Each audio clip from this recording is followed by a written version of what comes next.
Hello everyone, math filament YouTube channel में एक बार फिर आपका स्वागत है। आज के वीडियो में हम लोग पढ़ने जा रहे हैं क्लास 12th की केमिस्ट्री के बहुत ही इम्पोर्टेंट ऑब्जेक्टिव सवाल। देखिए, अभी तक आपने जितना भी पढ़ा है, जितना भी लेक्चर अभी तक हो चुका है, जैसे 11 लेक्चर हो चुका है या 10 लेक्चर, तो उन 10 लेक्चर में आपने ये ध्यान दिया होगा कि हमने आपको इस बात पे फोकस कर रहे हैं कि आपसे सब्जेक्टिव सवाल कैसे पूछे जा सकते हैं और ऑब्जेक्टिव सवाल कैसे पूछे जा सकते हैं। अगर आप वाकई में ईमानदारी से और जैसे हमने सिस्टमैटिक पढ़ाया है, अगर उसी सिस्टमैटिक से अगर आपने पूरे क्लास को देखा होगा और पूरे क्लास को पढ़ा होगा, तो आपको ये ऑब्जेक्टिव बच्चों के जैसे लगेंगे, क्योंकि हमने बहुत ही डिटेल से हर चीज़ को पढ़ाया है। तो वाकई में अगर आपने मेहनत किया है और हमारे पूरे लेक्चर को अच्छे से देखा है, तो ये आपके लिए ऑब्जेक्टिव कुछ नहीं है बल्कि हलवा है। क्या है ये? हलवा है।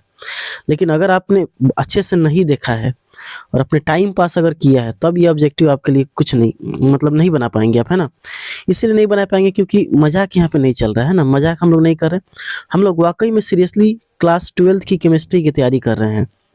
अगर आपको वाकई में सीरियसली तैयारी करना है और अच्छे नंबर लाना है, तो आपको इतना तो काम करना पड़ेगा। आपको मेरे साथ जो हम आपको बता रहे हैं वो तो करना ही पड़ेगा, है ना। तो हमने आपको क्या पढ़ाया था? हमने आपको पढ़ा दिया अभी तक बिलियन क्या है, बिलियन के प्रकार कितने हैं, हेनरी का नियम क्या है, हेनरी के नियम की सीमाएं क्या हैं, हेनरी के नियम के अनुप्रयोग क्या है, गैसों के द्रव में विलेयता क्या है। ये सारी बातें ए टू जेड बातें काफ़ी डिटेल में और बहुत ही अच्छे से डिस्क्रिप्टिव वे में आपको मैंने समझाया है। यहाँ तक कि मैंने आपको अच्छे अच्छे क्वेश्चन भी करा दिए हैं जो पिछले वाला लेक्चर है। तो अगर आपने नहीं देखा है तो प्लीज़ आपसे हाथ जोड़कर विनती है, आप शुरू से क्लास को देखना शुरू करें। जब तक आप शुरू से क्लास को नहीं देखेंगे, तब तक आप धीरे धीरे इसमें डेमोरलाइज महसूस करते रहेंगे, है ना, क्योंकि आप बना ही नहीं पाएंगे, क्वेश्चन आपसे हल ही नहीं हो पाएगा। जब आप हल नहीं होगा तो आप हमको दोष देंगे हम कैसे पढ़ा रहे हैं। लेकिन हमने जैसे पढ़ाया है, अगर जो बच्चा शुरू से देखा होगा इस वीडियो को, उसके लिए ये सवाल कुछ भी नहीं है। मैं बोल रहा हूँ ना, कुछ भी नहीं है। और ऐसे ही सवाल आपके एग्जाम में आएंगे। अगर आप ऐसे ही सवाल को एग्जाम में अब यहाँ बना लेंगे, तो एग्जाम में आपके लिए कुछ नहीं है ये सब। तो आइए शुरू करते हैं पहले सवाल से। पहले सवाल कह रहा है कि हेनरी का जो नियम है वो मुख्य रूप से किसके बीच स्थापित होता है? विलेय का घनत्व, या ताप का विलेयता, या गैस का दाब और उसकी द्रव में विलेयता, और आयतन और दाब। तो सबसे पहले मैं आपको समय दूंगा, आप पहले इसको सॉल्व कीजिए, ठीक है, और बताइए कि इसका क्या राइट आंसर होगा। चलिए देखिए, आपने सॉल्व किया होगा जो भी आपका आंसर हो। देखिए, अब मेरी बात ध्यान से सुनिएगा। हम लोग पढ़ रहे थे हेनरी का नियम, पढ़ रहे थे ना। हेनरी का नियम कितनी बार हमने बताया? हेनरी का नियम। तो हेनरी का नियम हमने आपको बताया था कि स्थिर ताप पर एक निश्चित आयतन में किसी गैस का दाब, किसी गैस का आंशिक दाब उसकी द्रव की, उस गैस की द्रव में विलेयता के, मतलब कि उसके विलेयता के सीधा समानुपाती होती है। ये हमने पढ़ा था, यही हमारा टॉपिक था ना। तो हम क्या देख रहे हैं कि दाब जो है वो विलेयता के साथ संबंधित हो रहा है, यानी दाब और विलेयता के बीच संबंध ये दिखा रहा है। तो गैस का आंशिक दाब और उस द्रव में विलेयता, तो ऑप्शन नंबर क्या हो जाएगा? सी, गैस का दाब और उसकी द्रव में विलेयता।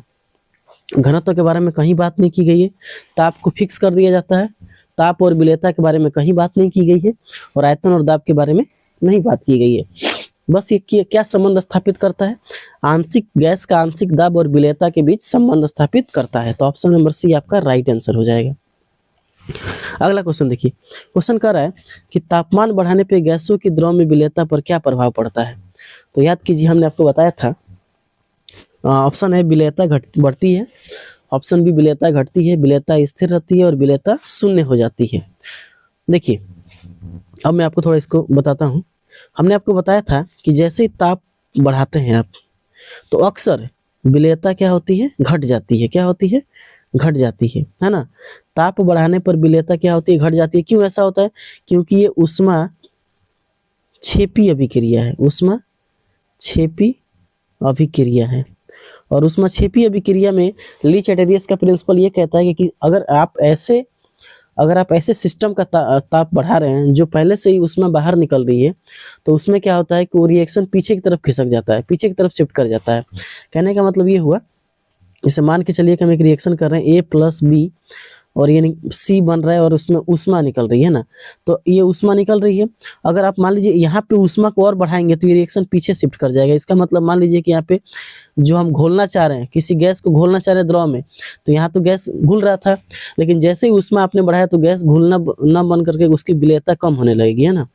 तो ऊष्माक्षेपीय अभिक्रिया में क्या होता है कि जब भी आप ताप बढ़ाते हो तो विलेयता क्या हो जाती है, घट जाती है। लेकिन कुछ ऐसे भी एग्जाम्पल हैं जैसे H2,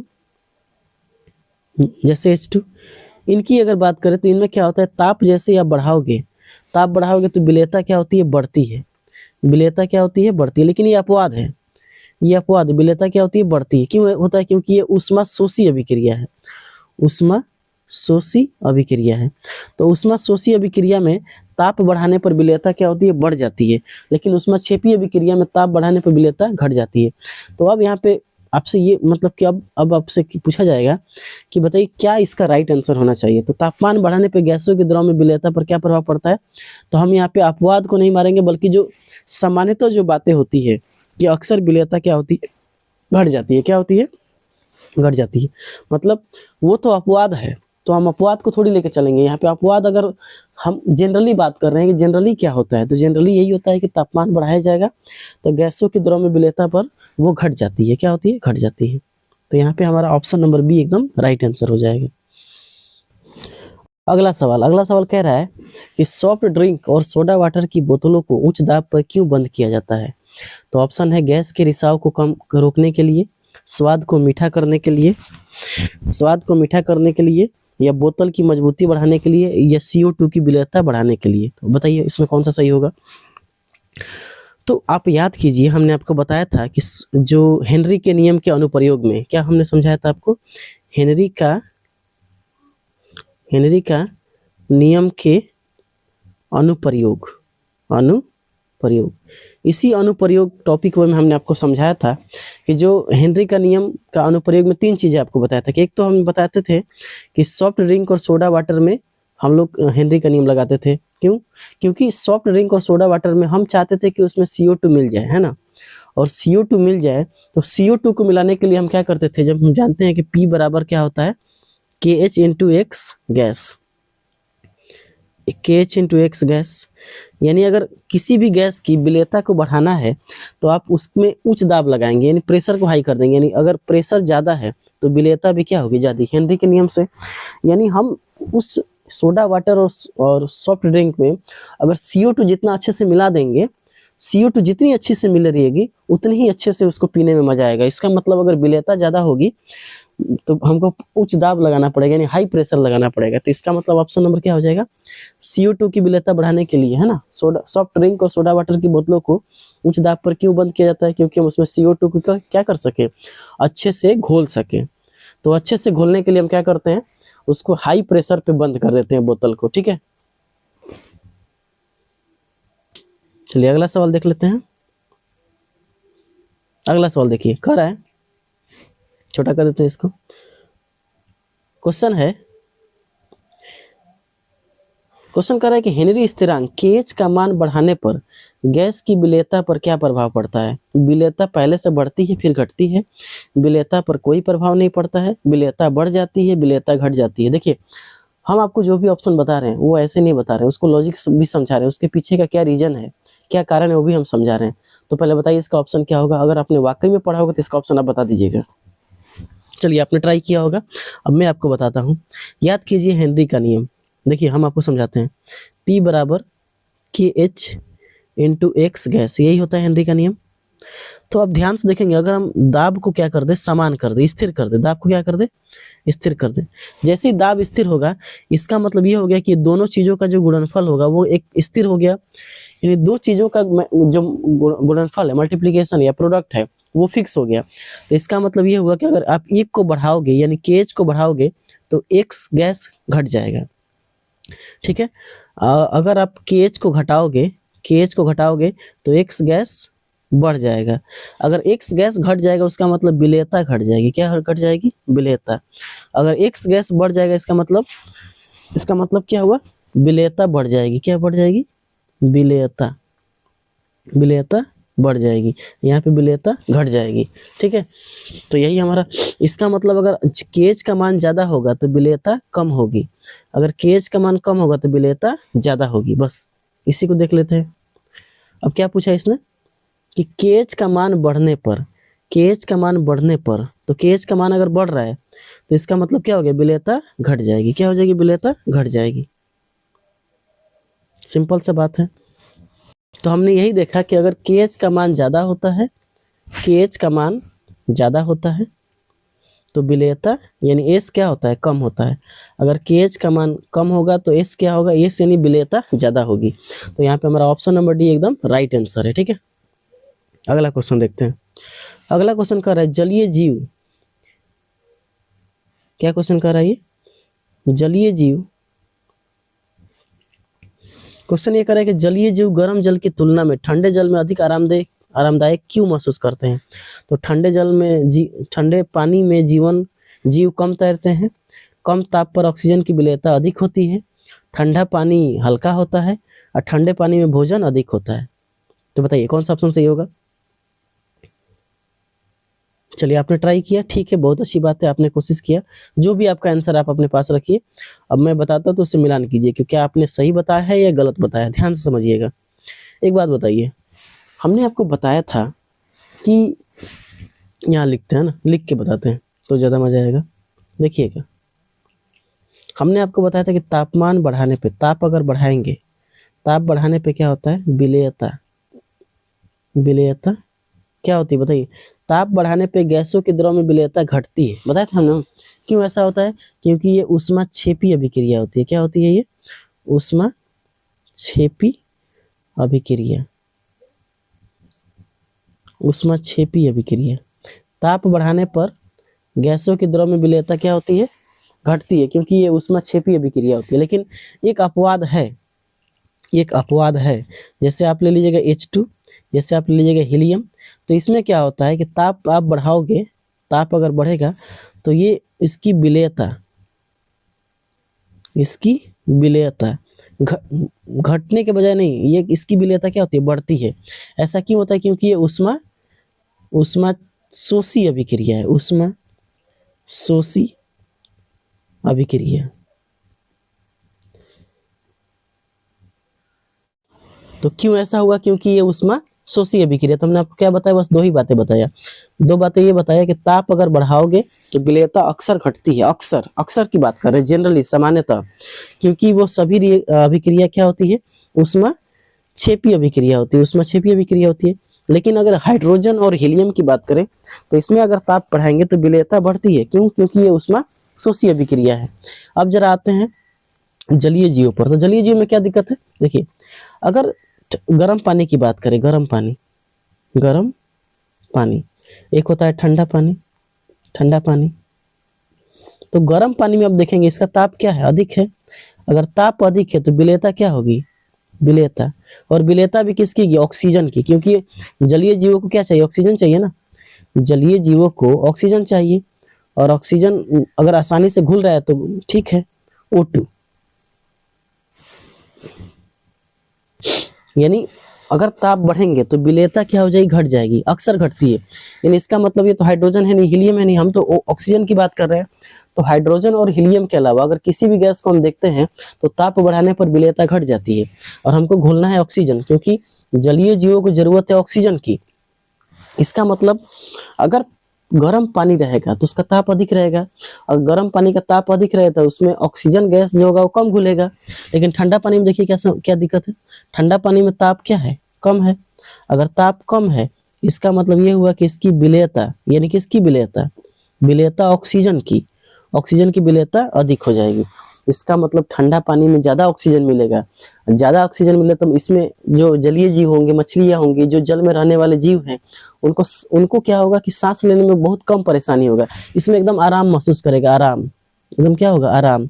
और इसमें थोड़ा उसको होगी परेशानी, क्या होगी, परेशानी होगी उसको, है ना, उसको क्या हो जाएगी, परेशानी होगी उसको। तो बताइए आरामदेह तो किसमें होगा, उसको फील किसमें होगा, आरामदेह। तो आरामदेह फील होगा इसमें होगा परेशानी, है ना, इसमें परेशानी होगा लेकिन इसमें आराम महसूस करेगा। इसका मतलब ये हुआ कि जो ये जलीय जीव हैं, इन लोगों को गर्म पानी में रहना पसंद नहीं करते हैं। क्यों पसंद नहीं करते हैं? क्योंकि इनको आराम नहीं महसूस होगा, यहाँ पे इनको दिक्कत महसूस होगा, समस्या, और यहाँ पे आराम महसूस होगा। इसीलिए जलीय जीव होते हैं ठंडे पानी में रहना पसंद करते हैं, गर्म पानी में नहीं। तो आइए अब देख लेते हैं हमारा क्या ऑप्शन सही होगा। पूरा हमने आपको समझा दिया डिटेल, ठीक है। तो देखिए, तो जलीय जीव गर्म जल की तुलना में ठंडे जल में अधिक आरामदायक क्यों महसूस करते हैं? ठंडे पानी में जीव कम तैरते, बिल्कुल गलत। कम ताप पर ऑक्सीजन की विलेयता अधिक होती है, राइट आंसर ये है। देखिए, अगर तापमान कम रहेगा तो ऑक्सीजन की विलेयता यानी ऑक्सीजन ज्यादा घुलेगा, और ऑक्सीजन ज्यादा घुलेगा तो उसको एकदम आरामदायक महसूस होगा। क्या होगा? आरामदायक महसूस होगा, एकदम बढ़िया फील होगा उसको, है ना। तो ये देखिए, हमने ये जो आपको बताया उसको एक बार रिकॉल कर लीजिए। अगर हम ताप बढ़ाते हैं तो विलेयता घटती है अक्सर। सामान्यतः ताप बढ़ाने पर विलेयता घट जाती है, क्योंकि सभी रिएक्शन क्या होते हैं? ऊष्मक्षेपी अभिक्रिया होते हैं। लेकिन हाइड्रोजन और हीलियम में ताप बढ़ाने पर विलेयता बढ़ती है, क्योंकि ये कैसी रिएक्शन होते हैं? ये रिएक्शन आपके होते हैं ऊष्माशोषी अभिक्रिया। फिर हमने आपको बताया कि गर्म जल में ताप अधिक होगा तो विलेयता, ऑक्सीजन की विलेयता कम हो जाएगी। और जब ऑक्सीजन की विलेयता कम होगी तो उसको सांस लेने में समस्या होगी। लेकिन अगर ठंडा पानी में ताप कम है तो उसमें ऑक्सीजन ज़्यादा घुलेगा। जब ऑक्सीजन ज़्यादा घुलेगा तो उसको सांस लेने में बहुत ज़्यादा मेहनत नहीं करना पड़ेगा, एकदम आराम महसूस करेगा, ठीक है ना। तो ये था आपका, यहाँ तक हमने आपको पूरा समझा दिया। अगला सवाल देखिए, अगला सवाल क्या करें? हेनरी स्थिरांक केएच की इकाई क्या है? तो हेनरी स्थिरांक केएच की इकाई क्या है? तो अगर आपने मेरे लेक्चर को ध्यान से देखा होगा तो केएच की इकाई क्या होती है? तो केएच की इकाई दाब की इकाई के बराबर होता है, दाब की इकाई के बराबर, यानी जैसे एटीएम हो जाएगा या तो बार हो जाएगा। तो ऑप्शन नंबर डी एकदम बिल्कुल सही है। अगला सवाल देखिए, फिर वही सवाल पूछ दिया है कि केएच की इकाई क्या है, तो इसका आंसर क्या हो जाएगा? दाब की इकाई, एटीएम या बार। अगला क्वेश्चन है कि पहाड़ों पर रहने वाले लोगों के रक्त में ऑक्सीजन की कमी से होने वाली बीमारी का क्या कहते हैं? तो ऑक्सीजन से कमी से होने वाली बीमारी को याद कीजिए, हमने बताया था एनॉक्सिया। क्या बताया था? एनॉक्सिया। जब कोई भी व्यक्ति अधिक ऊंचाई पर जाता है तो होता क्या है? देखिए, इसको थोड़ा समझ लीजिए, बहुत बार समझा चुके हैं लेकिन फिर एक और बार समझ लीजिए। आप लोग तो देखते नहीं लेक्चर को, तो कैसे क्या होगा? जब कोई व्यक्ति अधिक ऊंचाई पर जाएगा, यहाँ पे देखिए, यहाँ पे जाएगा तो इस पर देखिए, यहाँ पे क्या हो जाएगा? उसका दाब कम हो जाएगा। दाब जो है वो कम हो जाएगा। दाब अगर कम हो गया तो इसका मतलब जो O2 की घुलनशीलता है, O2 की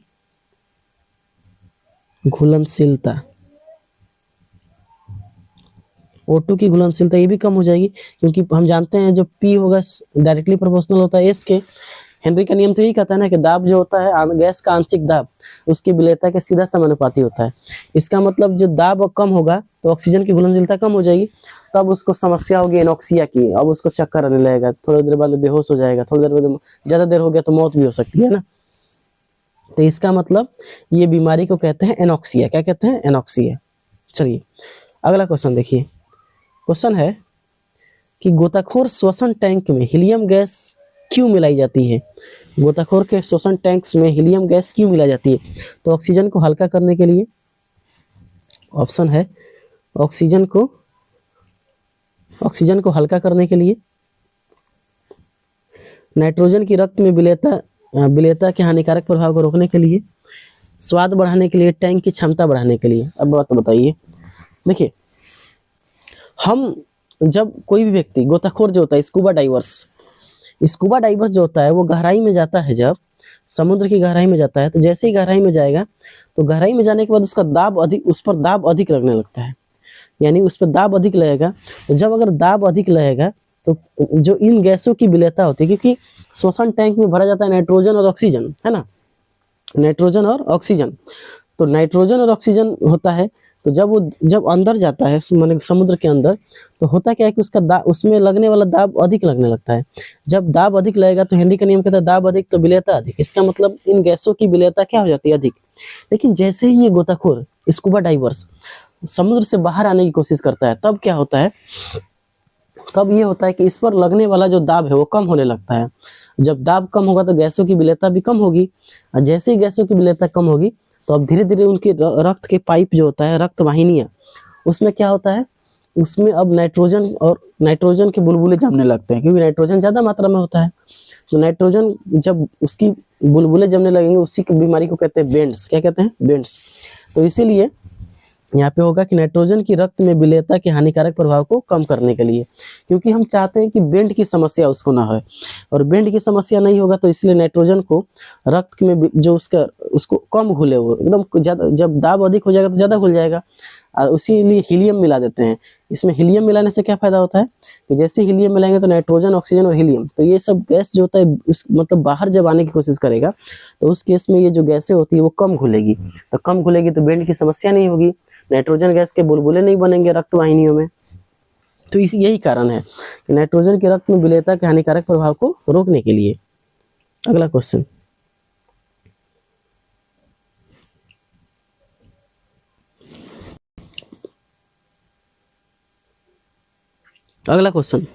हेनरी का नियम किन परिस्थितियों पर सही ढंग से लागू नहीं होता है?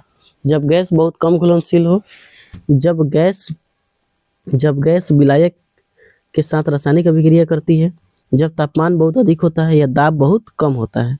चलिए आइए इसको देख लेते हैं। कहते हैं हेनरी का नियम किन परिस्थितियों पर सही ढंग से लागू नहीं होता है। तो चलिए मैं आपको हेनरी के नियम की सीमाएं समझा देता हूँ। देखिए, एक टॉपिक हमने आपको पढ़ाया होगा, हेनरी के नियम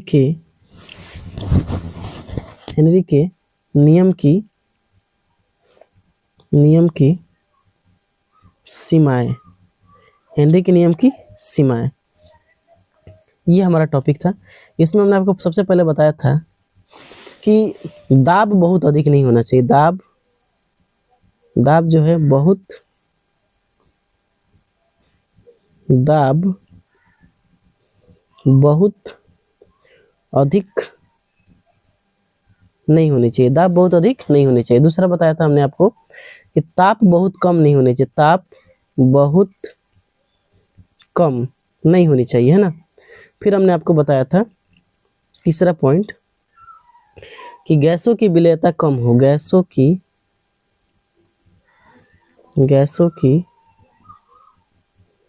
विलेयता कम हो। चौथा बताया था रासायनिक अभिक्रिया, यानी रासायनिक अभिक्रिया न हो, यानी गैस जो है वो रासायनिक अभिक्रिया न करे, रासायनिक अभिक्रिया न करे। और पांचवा बताया था आपको कि आणविक अवस्था में कोई परिवर्तन न हो। आणविक अवस्था मतलब मोलिकुलर स्टेट, यानी जो गैस है वो टूटे नहीं या ना ही जुटे। आणविक अवस्था में कोई परिवर्तन ना हो, कोई परिवर्तन न हो। ये 5 चीजें हमने आपको बताया था रासायनिक अभिक्रिया की सीमाएं में। इन परिस्थितियों में हेनरी का नियम काम नहीं करता है, ठीक है ना।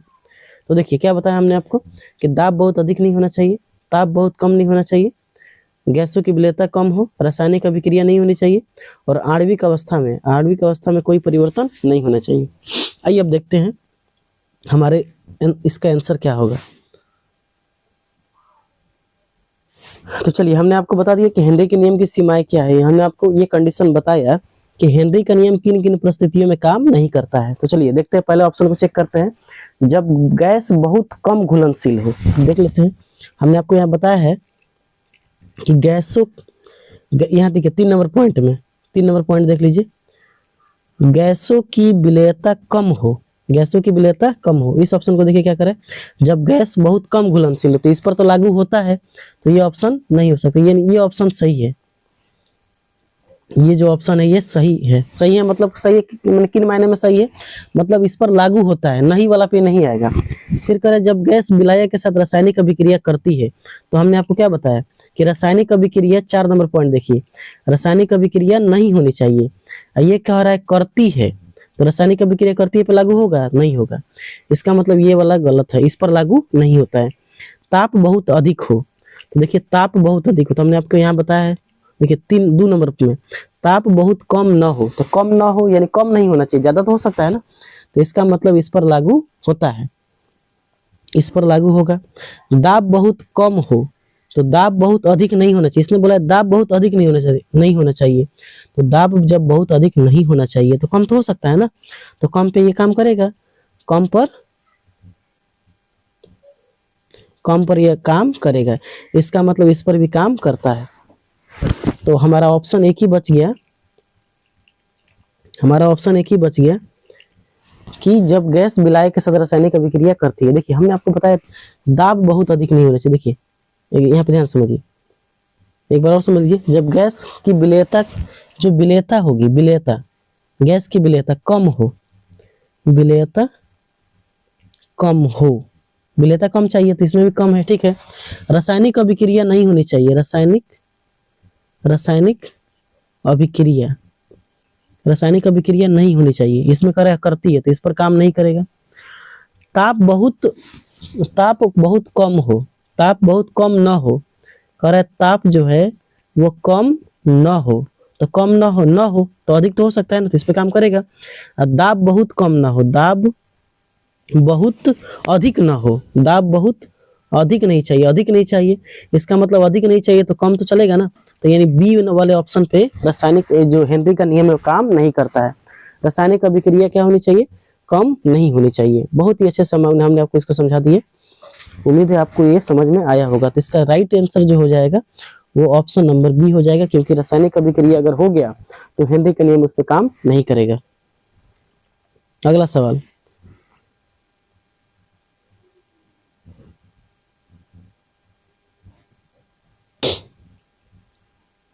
अगला सवाल देखिए, कह रहा है कि जब एक बंद बोतल में पानी के ऊपर स्थित गैस का दाब बढ़ाने पर पानी में घुली हुई गैस की मात्रा पर क्या प्रभाव पड़ता है। तो अगर दाब बढ़ा देंगे तो जो क्या होगा, दाब अब बढ़ाएंगे तो पानी गैस की, जब एक बंद बोतल में पानी के ऊपर स्थित गैस का दाब बढ़ाने पर गैस में घुली हुई गैस की मात्रा पर क्या प्रभाव पड़ता है। तो गैस की मात्रा पर, तो गैस की मात्रा पर क्या प्रभाव पड़ता है।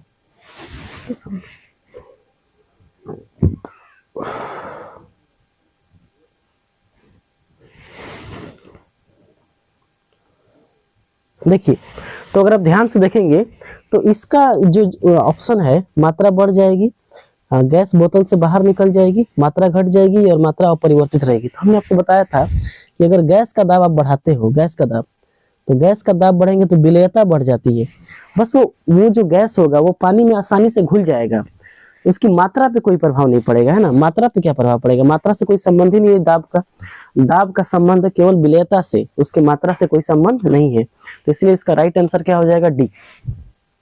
अगला क्वेश्चन देखिए, कह रहा है कि इनमें से कौन सा गैस पानी में सबसे अधिक घुलनशील है। तो इनमें से कौन सा गैस सबसे पानी में अधिक घुलनशील है, आपको ये बताना है। तो यहाँ पे राइट आंसर जो हो जाएगा वो हो जाएगा NH3, क्योंकि हम जानते हैं हीलियम जो है ये बहुत पानी में कम घुलता है, इसीलिए तो हम इसको गोताखोर जब समुद्र के अंदर जाता है तो हम नाइट्रोजन और ऑक्सीजन के अलावा हीलियम गैस को मिला देते हैं, क्योंकि ये पानी में कम घुलता है। लेकिन NH3 जो होता है ये क्या होता है, NH3 में, जैसे NH3 को अगर हम लेते हैं तो ये जल से अभिक्रिया करेगा तो ये बनाएगा NH4OH, और जब ये आगे टूट जाएगा तो हो जाएगा NH4 प्लस और OH माइनस। तो ये वाला रासायनिक अभिक्रिया हमने आपको बताया था कि अगर कोई गैस रासायनिक अभिक्रिया भी करे और आयनित भी हो जाए तो वो ज्यादा घुलनशील होगा। तो ये वाला कम घुलता है, नाइट्रोजन भी कम घुलता है और ऑक्सीजन भी कम घुलता है। तो यहाँ पे हमारा राइट आंसर जो हो जाएगा, राइट आंसर हमारा हो जाएगा वो हो जाएगा NH3। तो राइट आंसर क्या हो जाएगा हमारा, NH3। अगला सवाल को देखते हैं, सवाल नंबर 11। सवाल नंबर 11 हो चुका है, 12 को देखेंगे, है ना। कह रहे तापमान बढ़ाने पर KH के मान पर क्या प्रभाव पड़ता है, यह घटता है, बढ़ता है, शून्य हो जाता है या स्थिर रहता है। तो क्वेश्चन ये है कि तापमान बढ़ाने पर KH यानी हेनरी स्थिरांक के मान पर क्या प्रभाव पड़ता है। तो ध्यान से अगर आप देखेंगे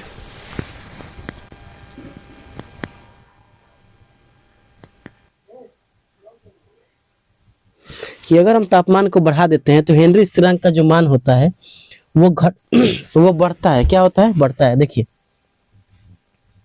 अगर आप तापमान को बढ़ाते हो तो हेनरी स्थिरांक का मान क्या होता है, बढ़ता है। हमने आपको बताया था तापमान का प्रभाव, हमने आपको हेनरी स्थिरांक एक हेडिंग दिया था, है ना, और वहां पे हमने आपको समझाया था 2 चीजें। क्या क्या समझाया था, जरा उसको देख लीजिए। सबसे पहले हमने आपको बताया था कि जो केएच होता है, केएच को हम कहते हैं हेनरी स्थिरांक, हेनरी स्थिरांक, ठीक है, केएच को कहते हैं। तो हमने आपको बताया था इसका विलेयता के साथ क्या संबंध था, विलेयता जिसको हम कहते हैं एस, और फिर हमने आपको बताया था इसका तापमान के साथ संबंध। तो 2 चीजें हमने आपको बताया था, इसके तापमान के साथ क्या संबंध है और विलेयता के साथ क्या संबंध है। देखिए, जैसे ही अगर केएच का मान अगर आप बढ़ाते हो ना, केएच का मान ज्यादा कर देते हो तो विलेयता घट जाती है। क्या होती है, घट जाती है।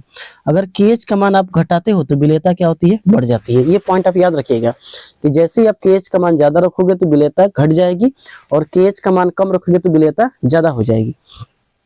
फिर हमने आपको बताया था कि अगर तापमान बढ़ा दोगे, क्या बढ़ा दोगे, तापमान, टेम्परेचर को बढ़ा दोगे तो केएच भी बढ़ जाएगा। अगर केएच बढ़ जाएगा इसका मतलब विलेयता घट जाएगी। अगर टेम्परेचर को क्या करोगे, तापमान को कम कर दोगे तो केएच क्या हो जाएगा, ये भी घट जाएगा, और विलेयता क्या होगी, बढ़ जाएगी। ये चीजें आप याद रखिएगा। अगर आप इतना चीज आपको याद है तो हमें लगता है कि आप एक भी ऑब्जेक्टिव को आपसे छूटने वाला नहीं है। ये ऑब्जेक्टिव के लिए बहुत ही रामबाण साबित होने वाला है आपके लिए। तो क्या हमने बताया आपको कि हेनरी स्थिरांक विलेयता के साथ क्या संबंध है, तो उल्टा संबंध है। अगर केएच का मान ज्यादा होता है तो उस गैस की विलेयता कम होती है, अगर केएच का मान कम होता है तो उस गैस की विलेयता ज्यादा होती है। उसी तरह अगर तापमान ज्यादा होता है तो केएच का मान ज्यादा होता है, विलेयता कम होती है। तापमान कम होता है तो केएच का मान कम होता है, विलेयता ज्यादा होती है। चलिए अब अगले इस क्वेश्चन को देख लीजिए।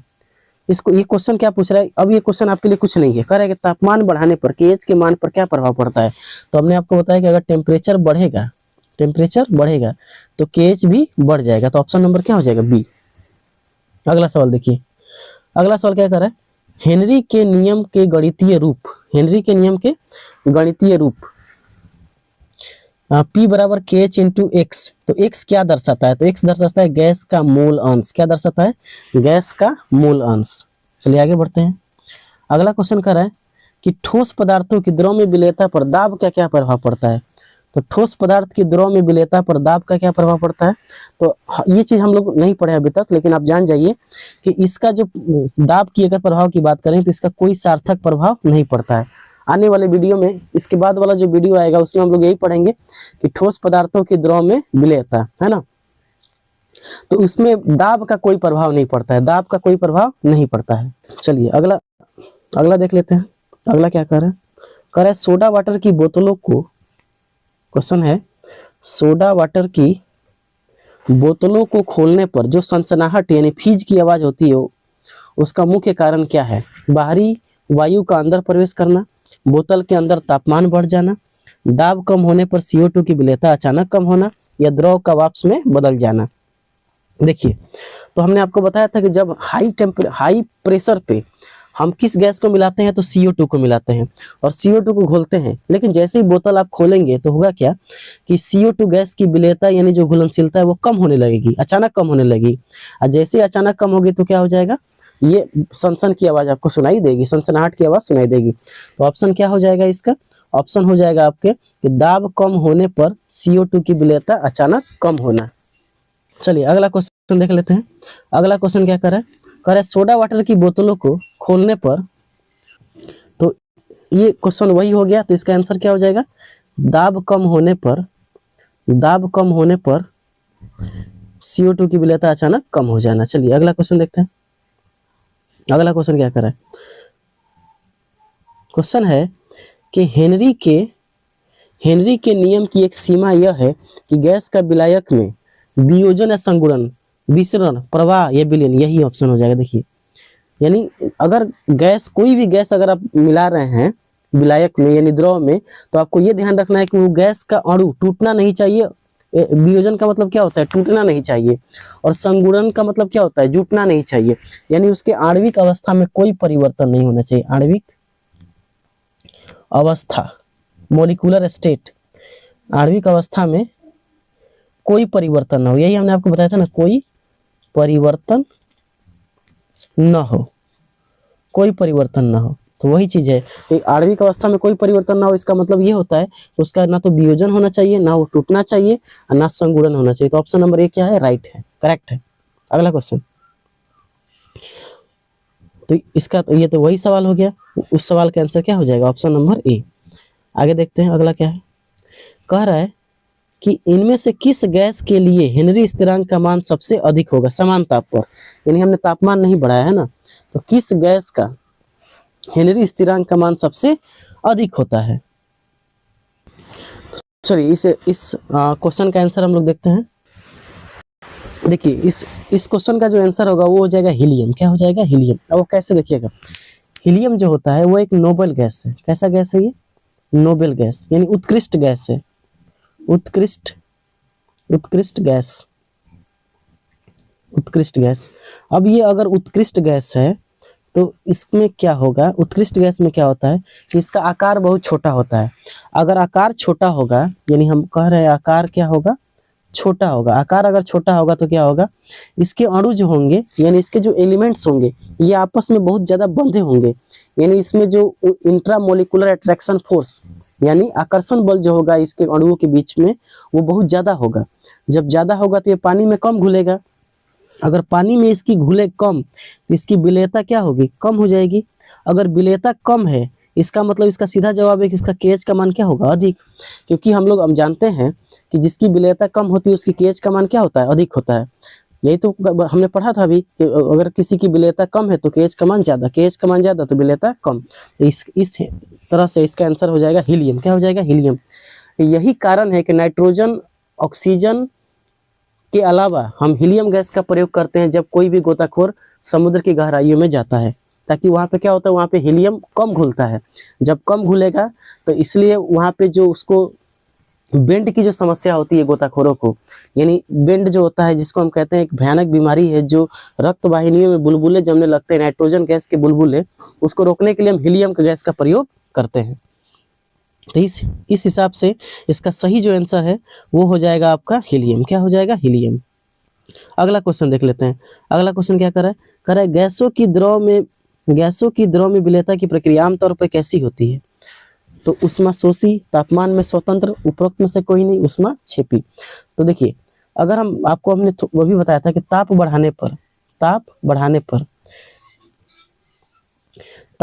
पर विलेयता होती है। गैसों के द्रव में विलेयता क्या हो जाती है, कम हो जाती है। क्यों, क्योंकि ये उष्माक्षेपी अभिक्रिया है, उष्माक्षेपी अभिक्रिया है, उष्माक्षेपी अभिक्रिया। तो उष्माक्षेपी अभिक्रिया, तो ऑप्शन नंबर क्या हो जाएगा, उष्माक्षेपी। सामान्यता की बात अगर हम करें हम, तो ताप बढ़ाने पर विलेयता घटती है, क्योंकि सभी रिएक्शन क्या होती है, उष्माक्षेपी अभिक्रिया होती है। लेकिन अगर आप अपवाद की बात करें तो अपवाद में आपको दो गैसों का नाम लेना होगा, एक लेना होगा H2 और एक लेना होगा हीलियम।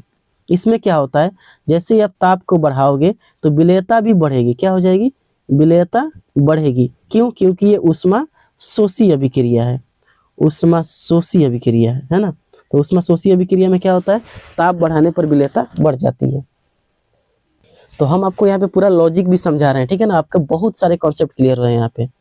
चलिए अगला देख लेते हैं। अगला क्वेश्चन क्या है, अगला क्वेश्चन क्या कर रहा है कि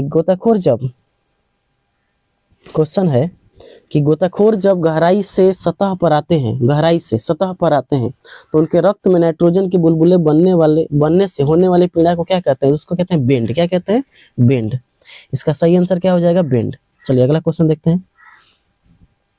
अगला क्वेश्चन कर रहा है, समान ताप और दाब पर किसी गैस ए की विलेयता और किसी गैस बी की विलेयता से अधिक है। चलिए ठीक है, तो कह रहा है केएच की विलेयता से कोई संबंध नहीं है, दोनों का केएच समान है। गैस ए का केएच का मान और गैस बी के केएच से अधिक है, गैस ए का केएच का मान गैस बी से कम है। जो भी हो, चलिए देख लेते हैं। एक बात बताइएगा, अगर हम आपको बताए थे कि जिसका केएच का मान ज़्यादा होगा उसकी विलेयता कम होगी, इतना बात तो आप याद है ना, ठीक है। अब देखिए, हमने दाब और ताप को सेम कर दिया, फिक्स कर दिया, इसमें कोई परिवर्तन नहीं कर रहे हैं। तो दाब और ताप पे हम कोई परिवर्तन नहीं करने जा रहे हैं। देखिए, अगर ध्यान से आप देखेंगे तो कह रहा है गैस ए की विलेयता, यानी SA, गैस ए की विलेयता, और SB यानी गैस बी की विलेयता गैस बी से अधिक है, यानी बी से क्या है, अधिक है। तो इसका मतलब जिसका विलेयता कम होगा जिसका विलेयता कम होगा उसकी केएच का मान क्या होगा, ज्यादा। इसका देखिए, इसका केएच का मान हम बात करें तो केएच ए का और यहाँ पे केएच बी का, तो इसकी जो विलेयता है वो, इसकी विलेयता ज्यादा है तो इसका केएच का मान क्या हो जाएगा, कम, और इसकी विलेयता कम है तो इसका केएच का मान क्या हो जाएगा, ज्यादा। यानी दोनों का जो चिन्ह है बदल जाएगा, है ना। इसका मतलब बी का जो हेनरी स्थिरांक ज्यादा होगा, तो बी से अधिक है नहीं, बी से, देखिए दोनों का समान तो नहीं होगा, गलत है, कोई संबंध नहीं है, संबंध तो है। अब सी और डी में से कोई एक ऑप्शन हो सकता है। तो गैस ए का केएच का मान गैस बी से अधिक होगा, गैस बी से अधिक होगा, नहीं, गैस ए का केएच मान गैस बी से कम होगा। देखिए बी से क्या हो जाएगा, कम हो जाएगा, क्योंकि बी का ज्यादा होगा और ए का कम होगा, तो ऑप्शन नंबर डी क्या है, सही आंसर हो जाएगा। तो यहाँ पे राइट आंसर क्या हो जाएगा, राइट आंसर आपका हो जाएगा option number D. Option number D एकदम सही जवाब है, ठीक है। तो आप ऐसे, अगर आपको याद रहेगा तो आप इस तरह के संबंध को बता सकते हैं। हमने क्या संबंध अप्लाई किया, हमने बोला कि ए की विलेयता ज्यादा है और बी की विलेयता कम है, जिसकी विलेयता ज्यादा होगी उसका हेनरी स्थिरांक कम होगा। तो देखिए इसका हेनरी स्थिरांक क्या हो गया, कम हो गया, इसका हेनरी स्थिरांक ज्यादा हो गया। अगला क्वेश्चन, अगला क्वेश्चन कह रहा है हेनरी का नियम किन गैसों के लिए सबसे अधिक सटीक परिमाण देता है। उच्च दाब वाली गैसें, अत्यधिक घुलनशील गैसें, वे गैसें जो विलायक के साथ क्रिया करती है, या कम घुलनशील गैसें। कम घुलनशील गैसें, तो देखिए यहाँ पे हेनरी के नियम पे ये क्वेश्चन पूछा गया है, हेनरी के नियम की सीमाओं पर। तो हम देखिए क्या हमने बताया था आपको, दाब बहुत अधिक नहीं होनी चाहिए, तो दाब बहुत अधिक नहीं होनी चाहिए, नहीं होना चाहिए, यानी उच्च दाब तो होना ही नहीं चाहिए, तो ये तो ऑप्शन गलत है। गैसों की विलेयता कम हो, यानी गैस जो है वो घुलनशील नहीं होनी चाहिए। देखिए यहाँ पे घुलनशील कह रहा है, ये भी गलत है। वे गैसें जो विलायक के साथ क्रिया करती है, तो हमने बताया था क्रिया नहीं करनी चाहिए, तो ये भी गलत है।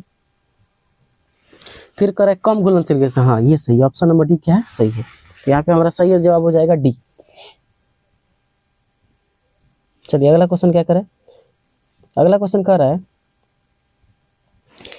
किसी गैस का आंशिक दाब आधा कर दिया जाए तो उसकी विलेयता पर क्या प्रभाव पड़ेगा। देखिए तो P बराबर क्या होता है, P जो होता है समानुपाती होता है एस के। अगर इसको बढ़ाएंगे तो ये भी बढ़ेगा, इसको घटाएंगे तो ये भी घटेगा। तो अगर इसको आधा कर रहे हैं, दाब को आधा कर रहे हो, तो विलेयता भी आधी हो जाएगी, क्या हो जाएगी, आधी। Option number A, option number A सही आंसर है। अगला क्वेश्चन कह रहे हेनरी स्थिरांक की प्रकृति क्या है। तो ऑप्शन है कि यह गैस की प्रकृति और तापमान पर निर्भर करता है, यह विलायक की मात्रा पर निर्भर करता है, यह सभी गैसों के लिए समान है, या केवल दाब पर निर्भर करता है। देखिए सभी गैसों के लिए समान नहीं, ये तो गलत ऑप्शन है ना। देखिए ये जो होता है गैस की प्रकृति, अलग अलग गैसों का हेनरी स्थिरांक अलग अलग होता है, और तापमान अगर बदलेंगे तो हम जानते हैं जैसे ही तापमान आप बदलते हो, बढ़ाते हो, तो केएच भी क्या होता है, बढ़ जाता है, और तापमान अगर घटाते हो तो केएच क्या होता है, घट जाता है। इसका मतलब ये गैस, यानी अलग अलग गैसों का हेनरी स्थिरांक अलग अलग होता है, और इसका तापमान अगर बदलेंगे तो हेनरी स्थिरांक बदल जाएगा। तो ये किन दो बातों पर निर्भर करता है, या तो गैस की प्रकृति, यानी कैसा गैस आप ले रहे हैं उस पर, और तापमान पर। तो इसका जो सही जवाब हो जाएगा वो ऑप्शन नंबर ए हो जाएगा। अगला क्वेश्चन देखिए, अगला क्वेश्चन कह रहा है कि अमोनिया यानी NH3 गैस पानी में हेनरी के नियम का पालन क्यों नहीं करता है। देखिए क्यों नहीं करता है, देखिए अभी हमने आपको बताया कि जो NH3 होता है, NH3, इसको जब आप जल से अभिक्रिया कराओगे ना, तो ये क्या करेगा, ये आपको बना लेगा NH4OH, NH4OH, ठीक है। और आगे जब जाएगा ये, तो ये आपको टूट जाएगा NH4+ और OH-।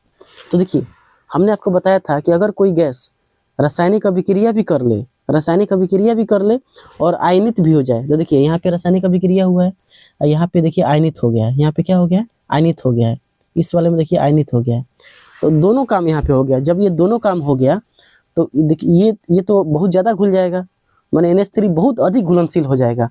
और हमने आपको बताया था कि हेनरी का नियम जो होता है वो कम घुलनशील गैसें पे काम करती है, यानी घुलना चाहिए लेकिन कम घुलना चाहिए, ठीक है। तो क्योंकि ये पानी के साथ अभिक्रिया करके आयन बना लेती है, बिल्कुल सही जवाब है, बिल्कुल सही जवाब है ना, ठीक है। ये अध्रुवीय नहीं, ये ध्रुवीय गैस है, ठीक है। अक्रिय नहीं, अक्रिय गैस नहीं है। केएच का मान 0 होता है, बिल्कुल नहीं। तो ऑप्शन नंबर ए क्या है, सही है। अगला क्वेश्चन वही क्वेश्चन है, तो इसका ऑप्शन नंबर क्या हो जाएगा, ए। नेक्स्ट क्वेश्चन देखते हैं। कह रहे विलेयता और दाब के बीच का ग्राफ की प्रकृति कैसे होती है। ऊर्ध्वाधर रेखा, वक्र रेखा या क्षैतिज रेखा। देखिए P बराबर होता है KH इंटू एक्स गैस। अगर इसका ग्राफ आप खींचेंगे ना तो ऐसा होगा ग्राफ। इसका ग्राफ कैसा होगा, इस टाइप का। ये आपका P हो गया और ये हो गया विलेयता, ये आपका हो गया विलेयता। तो कैसा ग्राफ है, एक स्ट्रेट लाइन है। कैसा है, एक स्ट्रेट लाइन यानी क्षैतिज रेखा। ऑप्शन नंबर सी आपका सही जवाब हो जाएगा। ऑप्शन नंबर सी क्या हो जाएगा, सही जवाब हो जाएगा। अगला क्वेश्चन,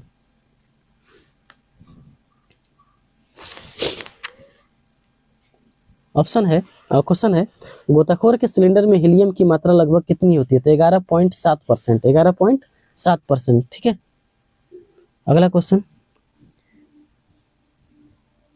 इनमें से कौन सा कारक गैस की विलेयता को प्रभावित नहीं करता है। तो देखिए दाब अधिक होगा तो गैस की विलेयता अधिक होगी, तो ये तो प्रभावित करता है ना। जैसे दाब बढ़ाएंगे तो गैस की विलेयता ज्यादा। तापमान पे भी प्रभाव पड़ेगा। आप तापमान को बढ़ाओगे, ताप बढ़ाओगे तो KH बढ़ेगा, KH बढ़ेगा तो विलेयता घट जाएगी, तो ये भी प्रभाव डालता है।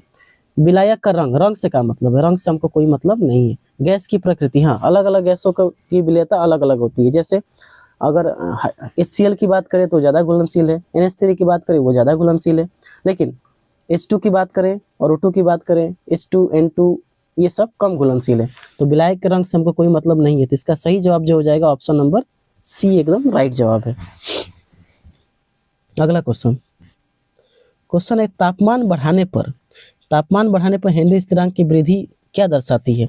तो जैसे ही आपने तापमान को बढ़ाया तो KH क्या हो गया, बढ़ गया। KH बढ़ गया तो विलेयता घट जाएगी, तो गैस की विलेयता घट रही है। ऑप्शन नंबर बी आपका सही जवाब है। अगला सवाल, रक्त में घुली ऑक्सीजन का अधिकांश भाग किसके द्वारा ले जाया जाता है। तो रक्त में घुली ऑक्सीजन का अधिकांश भाग हीमोग्लोबिन के द्वारा लिया जाता है। और हीमोग्लोबिन क्या करता है, हीमोग्लोबिन जो होता है वो ऑक्सीजन के साथ मिलकर बना लेता है ऑक्सी हीमोग्लोबिन। क्या बना लेता है, ऑक्सी हीमोग्लोबिन। और ऑक्सी हीमोग्लोबिन बना लेगा तो इसको हम कहते हैं शुद्ध रक्त। यहाँ पे ये जो रक्त हो गया इसको कहते हैं शुद्ध रक्त, यानी ऑक्सी हीमोग्लोबिन बना लेता है। तो इसके साथ जुड़ के ये बना लेता है ऑक्सी हीमोग्लोबिन, और सीधे ले जाकर ये माइटोकॉन्ड्रिया को दे देता है। और माइटोकॉन्ड्रिया ऊर्जा बनाती है ना, ऊर्जा बनाती है क्रेब्स चक्र चला के, जिसमें 38 ATP का निर्माण होता है। चलिए अगला देखते हैं। और इस सेशन का आखिरी सवाल कह रहे किसी गैस की विलेयता 0.02 मोल पर लीटर है, आंशिक दाब 2 ATM है, तो KH का मान क्या होगा। कुछ नहीं, बहुत आसान सवाल। देखिए P बराबर क्या होता है, KH इंटू एक्स गैस, यही होता है एक्स गैस। तो हमको क्या निकालना है, KH का मान निकालना है। तो KH का फॉर्मूला क्या हो जाएगा, P, ये गुणा में इधर आएगा तो क्या हो जाएगा, बट्टा में एक्स गैस। अब P का मान कितना है, तो P का मान आपका है 2। 0.02 का मान कितना है, ये यहाँ से 10 उठाएंगे तो कितना आएगा, 2 10 में 20 100। तो ऑप्शन नंबर बी क्या हो जाएगा, राइट आंसर हो जाएगा। तो यहाँ तक हमने आपको टोटल बता दिया 30 सवाल पूरा। यहाँ पे हेनरी के नियम समाप्त हो गया। जितना भी हमने आपको पढ़ाया है उन सभी चीज़ों को बहुत ही डिटेल से पढ़ाया है, उसका क्वेश्चन भी कराया, सब्जेक्टिव भी कराया। तो उम्मीद है आपको ये लेक्चर अच्छा लगा होगा। तो अच्छा लगता है तो लाइक और शेयर करना ना भूलें। मिलेंगे अगले वीडियो में, तब तक के लिए जय हिंद।